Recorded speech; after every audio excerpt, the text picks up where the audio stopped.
Olá, terroseiros subestimadores! Olá, terroseiras subestimadoras! Eu sou Otávio Gá, este é o Super 8 e hoje vamos ter uma listinha de recomendação de filmes, só que um pouco diferente do que eu costumo fazer, já que dessa vez não vai ter um tema específico. Mas, a convite do Telecine, eu escolhi 8 filmes do catálogo deles que passaram despercebidos pela maior parte do público, mas que são 8 obras que valem muito a pena conhecer. E pra você que ainda não tá ligado, o Telecine é uma plataforma de streaming com mais de 2.000 filmes no catálogo, ou seja, é coisa pra caramba pra você ver nessa quarentena. Desde clássicos essenciais a lançamentos como os que eu vou destacar aqui nesse vídeo, já que eu vou falar de filmes mais recentes. E para você poder conhecer a plataforma, o Telecine oferece 30 dias gratuitos para novos assinantes, para que você possa assistir a tudo que der na telha, porque todo o catálogo deles vai estar disponível nesses 30 dias gratuitos. Ah, e não precisa ter TV a cabo, basta acessar direto pela internet. Se você é fã de um terrorzinho, do suspense, eu recomendo começar por esses 8 filmes que eu vou mencionar, mas depois é com vocês para descobrir mais coisa bacana por lá. E o que achar de interessante, não deixe de me recomendar como vocês já habitualmente fazem. Que aqui a gente faz essa troca marota e assim mesmo, depois eu faço outro vídeo recomendando para mais gente. Combinado? Já é então, o link pro Telecine tá aqui embaixo na descrição. E agora vamos lá conferir os 8 filmes de terror que muita gente não dá um tostão furado, mas não sabe o que tá perdendo. E vamos às regras, porque sim, as nossas listas são baseadas em regras. 1. Tem de tudo um pouco aqui. Terror e suspense, realista e psicodélico, natural e sobrenatural. 2. O subestimado que eu falo é por parte do público. 3. Eu priorizei filmes mais recentes que eu não tive a oportunidade de falar por aqui, não vale crítica, até porque vocês não demonstraram muito interesse. E 4. Todos os filmes estão no catálogo do Telecine. E a gente começa justamente com o filme mais recente da lista, um terror cômico que leva a brincadeira de esconde-esconde a extremos sádicos e violentos. Casamento Sangrento conta a história de uma jovem mulher que, ao se casar e ingressar numa família bem afortunada, é obrigada a participar de um jogo tirado na sorte e passa a ser caçada pelos novos parentes. Quem assiste a esse filme se diverte horrores. O problema é que pouca gente viu aqui no Brasil. Com um orçamento de apenas 6 milhões de dólares, o filme fez 57 milhões nas bilhetérias mundiais, mas aqui no Brasilis, a estreia no cinema foi cancelada e o filme chegou sem muito alarde direto em streaming. Mas felizmente agora a gente pode finalmente conferir a destreza da dupla de diretores que une muito bem o terror de violência gráfica com a comédia. Ao mesmo tempo que mostram uma grande habilidade para criar tensão, eles também conseguem satirizar o gênero, sem que com isso o humor comprometa o suspense ou vice-versa e versa-vice. O humor está presente na composição exagerada dos vilões, quase caricata, que, ao contrário dos infalíveis assassinos do gênero, surgem como o exato oposto e mal conseguem manusear armas sem cometer acidentes. E a graça também reside no exagero das cenas de violência que beiram o cartunesco e mais divertem do que chocam. Já o terror tá na grande caçada da trama que consegue deixar a gente realmente aperreado, o que é ajudado pela composição da mocinha que, inteligente, sarcástica e com grande instinto de sobrevivência, conquista a nossa simpatia num estalar de dedos. E tá pensando que essa lista só vai ter filmes popularescos? Né, a gente também vai dar aquela cutucada no vespeiro com alguns filmes que podem até deixar um gosto amargo no final. E a gente inicia esse tipo de rolê com A Casa que Jack Construiu, a mais recente produção do controverso cineasta dinamarquês Lars von Trier. A trama acompanha os relatos de um sujeito explicando como passou 12 anos fazendo dezenas de vítimas pelo simples prazer de matar e para realizar sua obra perfeita, já que para ele cada assassinato é como uma obra de arte.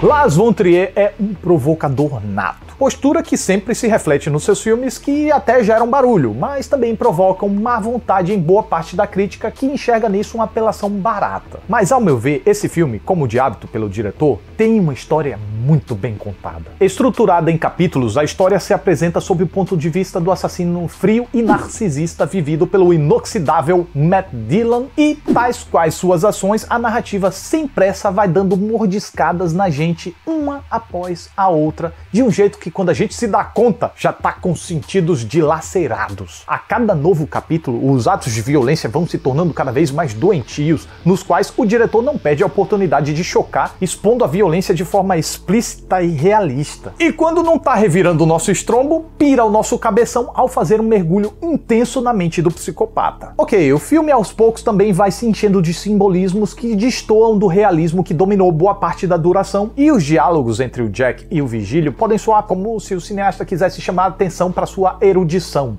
Mas é uma presunção que o autor consegue fazer encaixar no contexto.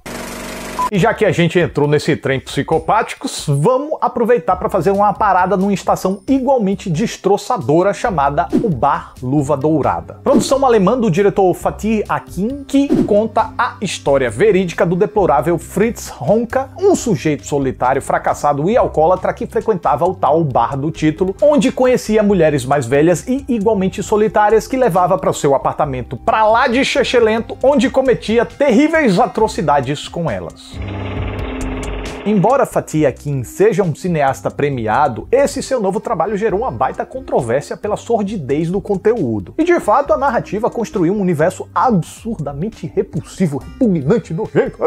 Porém, isso também reflete a habilidade do diretor de gerar incômodo através das ferramentas cinematográficas que dispõe. Começando pelo trabalho excepcional de construção de personagem do ator Jonas Dassler, que se transforma de um jeito impressionivelmente minucioso. Claro, ele ainda é apoiado por um trabalho de maquiagem soberbo que deixa o seu rosto irreconhecivelmente deformado. Tem um certo quê de exagero nessa caracterização, mas eu acho condizente com a atrocidade dessa figura. É como se a gente estivesse vendo ele por dentro, a versão bestial de sua essência, sabe? Menino, falei bonito. A direção de arte é outro destaque. Os ambientes sujos, feios e grotescos como o bar e, sobretudo, o apartamento do protagonista.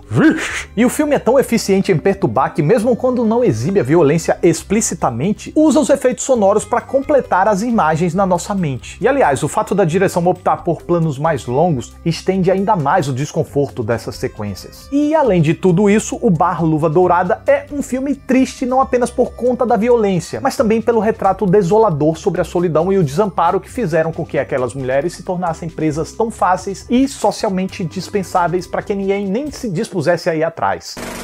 Agora chega de serial killer e vamos ver o que os zumbis andam fazendo mundo afora com o francês A Noite Devorou o Mundo, que começa quando o mancebo vai até a casa da ex pegar uns trecos sem saber que tava rolando uma festa no lugar. Constrangido, ele se tranca num quarto, dá um baita cochilão e quando acorda, encontra o apartamento descoisotado, cheio de sangue por tudo que é parte e percebe que Paris foi atingida por uma invasão zumbi enquanto ele dormia. Creio eu que muita gente subestima esse filme por causa da subversão de expectativa. Depois de tanta obra de zumbi por aí, meio que a gente já se acostumou a esperar ver muita ação, sanguinolência, correria, dedo no c... e gritaria. E definitivamente essa não é a proposta desse filme. O ritmo aqui é lento e a narrativa foca mais no estado psicológico do protagonista do que nos perigos que ele enfrenta. Só que falando assim parece que o filme é chato, né? Mas calma que também não é o caso. Tem uns bons momentos de trancagem fiofal, mas o interesse de quem consegue se entusiasmar se mantém por conta da conexão que a gente cria com o protagonista, que fica sozinho em cena durante boa parte do filme, o que faz com que este quase não tenha diálogos. Por isso eu acredito que se o filme fosse vendido pelo que ele realmente é, um filme de sobrevivência na linha de Náufrago, no qual o protagonista precisa encontrar meios para não enlouquecer com a solidão, poderia ter um desempenho muito melhor diante da visão do galerê. Vale também destacar o trabalho do ator protagonista, eficaz ao transmitir as angústias que Sam enfrenta diante da solidão. E te contar que em tempos de pandemia e isolamento social, tá aí um filme que parece bem atual. E dos zumbis pulamos para criaturas demoníacas oriundas de uma maldição literária numa cabana. A Morte do Demônio de 2013 é um reboot barra spin-off que eu diria ser quase tão bom quanto os originais. Na trama, uma moçola se isola com os amigos numa cabana para se recuperar do vício em drogas, mas chegando lá, eles descobrem o livro dos mortos, e quando um panaca amigo dela decide ler uma frase do livro, acaba invocando uma maldição demoníaca que, aos poucos, possui um a um na cabana.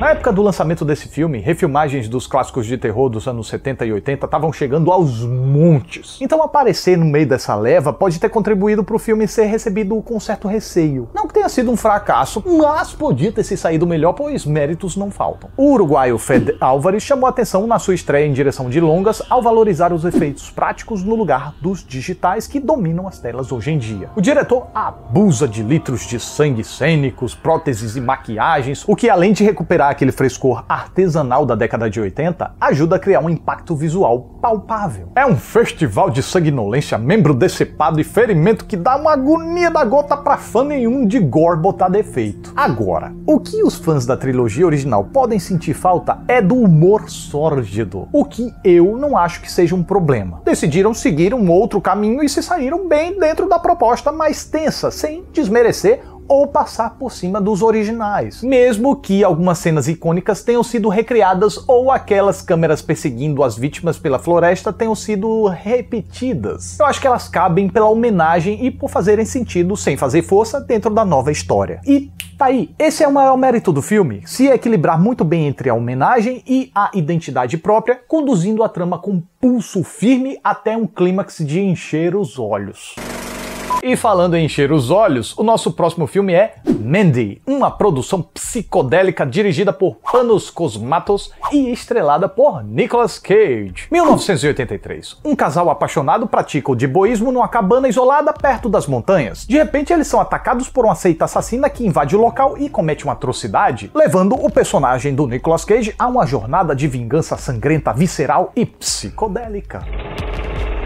Bom, eu tenho alguns palpites do porquê esse filme é subestimado. A começar pela presença de Nicolas Cage, que deixou o primeiro escalão de Hollywoodsons para virar o cara do meme, do exagero, dos gritos, das caretas alopríodes e que aceita participar de uma cacetada de produção mequetrefe que ninguém dá a menor ligância. E ó, Mandy tinha tudo para ser mais uma dessas, porque a trama é extremamente mais do mesmo. Só tem uma coisa que fez o filme se destacar muito: estilo. Esse aqui é um daqueles casos que provam que, mesmo que a gente já tenha visto uma história várias vezes, se ela for contada com pulso e inventividade, o passeio vale a pena. O diretor e roteirista divide a trama em 3 capítulos e vai desenvolvendo a narrativa calmamente para que a gente mergulhe aos poucos numa experiência cada vez mais esquisita e dominada por uma fotografia banhada pelo neon, enquanto a narrativa dá espaço a momentos bem surrealistas. Quase como um casamento entre David Lynch e os slashers da década de 80. Ideia reforçada pela trilha sonora cheia de sintetizadores característicos dessa década e que também são essenciais para compor o clima sombrio proposto. E quando eu falo calmamente, é bem calmamente mesmo, o que muitos podem considerar chato. E por último, fica a confirmação de que Cage ainda é capaz de entregar uma performance digna daquele ator vencedor do Peladão Reluzente e que já foi considerado um dos melhores da sua geração. Ok, o Nicolas Cage explosivo e exagerado continua presente aqui, só que dessa vez tem um propósito.